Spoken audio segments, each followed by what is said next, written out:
ठाकरेंची लाजवाब उद्धव नीती आणि एकाच दणक्यात खासदारांची खासदारकी प्रचंड धोक्यात.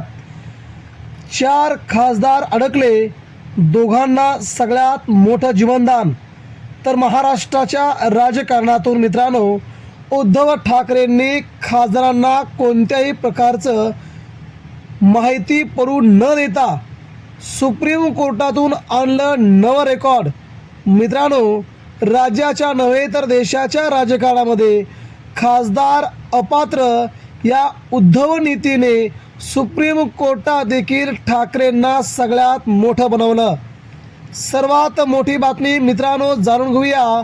ठाकरेंचे 6 खासदार गद्दार झाल्याच्या नंतर, 6 खासदारांनी बंडखोरी केल्याच्या नंतर महाराष्ट्राच्या राजकारणामध्ये मित्रांनो सगळ्यात मोठी खळबळ उडाली.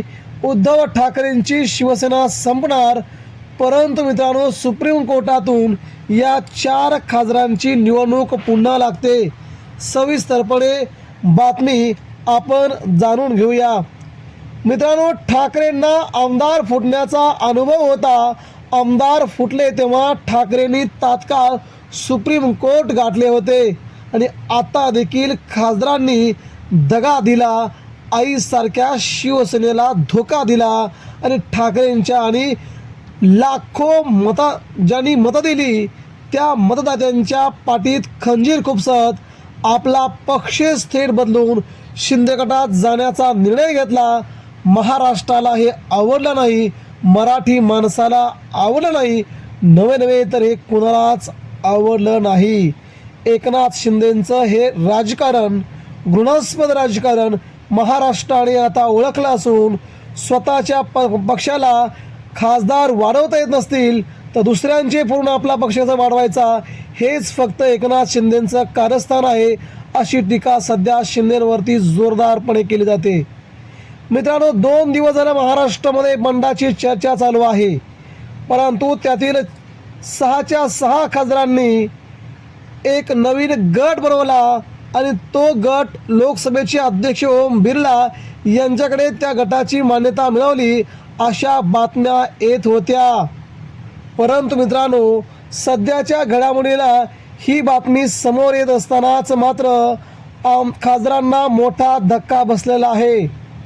यातील मित्रांनो ओमराजे निंबाळकर यांनी आपली सगळ्यात मोठी खबरबात सांगत म्हटलेलं आहे की मी त्या पत्रावरती सही केलेली नाही, अजून शिवसेना सोडायचा विचार माझ्या मनात आलेला नाही.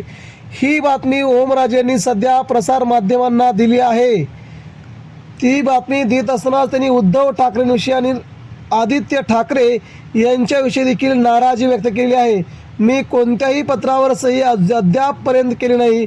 20 जूनच्या नंतर मी माझा निर्णय जाहीर करेल. माझ्या वडिलांच्या निकालाच्या नंतर तो मी माझा निर्णय माझ्या धाराशिव लोकसभा मतदारसंघामध्ये जाऊन तिथल्या मतदारांशी चर्चा करून, तिथल्या पदाधिकाऱ्यांशी चर्चा करून मी माझा निर्णय घेणार असल्याचं ओमराजेंनी दिव्य मराठी या न्यूज वाहिनीला दिलेल्या पत्रकार मुलाखतीमध्ये सगळ्यात मोठं वक्तव्य केलं आहे आणि शिंदे सेनेचं रेकॉर्ड जागेवरच दाबलं आहे.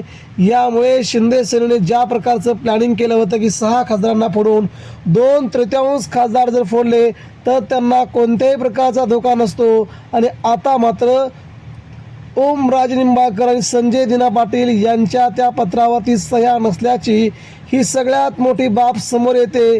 यामुळे महाराष्ट्राच्या राजकारणात मित्रांनो उद्धव ठाकरेंची उद्धव नीती आता कामाला आल्याचं सध्या सगळीकडे चर्चा सुरू झाली आहे.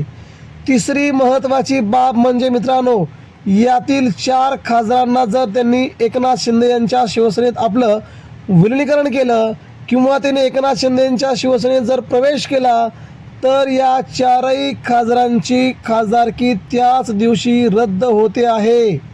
कारण 2/3 मतदान असताना जर यांनी शिंदे सेनेत जाण्याचा प्रयत्न केला तर त्यांची त्याच दिवशी खासदारकी रद्द होऊन महाराष्ट्रात लोकसभा ज्यांनी गद्दारी केली, ज्यांनी बंडखोरी केली त्याच मतदारसंघामध्ये पुन्हा निवडणुका लागतील अशा स्वरूपाचा सगळ्यात मोठा दावा सध्या केला असून शिंदे गटाला मात्र हा जबरदस्त धक्का म्हणावा लागेल। त्यामुळे मित्रांनो, उद्धव ठाकरेंनी काटाने काटा कसा काढायचा हे ठाकरेंना चांगलंच माहीत होतं, म्हणून उद्धव नीती ही शिंदे नीतीवरती खूप भारी पडल्याचं चित्र यावेळी स्पष्ट होत आहे। आता ओमराजे निंबाळकर आपला काय निर्णय घेतात विस्तार केला लवकरच समजेल। त्यामुळे शिंदे गटातील त्या बंडखोर खासदारांच्या मनात धाकधूक आहे। जर ओमराजे माघारी फिरले सगळ्यांची खासदारकी धोक्यात येईल असं त्यांना सध्या तरी वाटत आहे। मित्रांनो, प्रतिक्रिया द्या।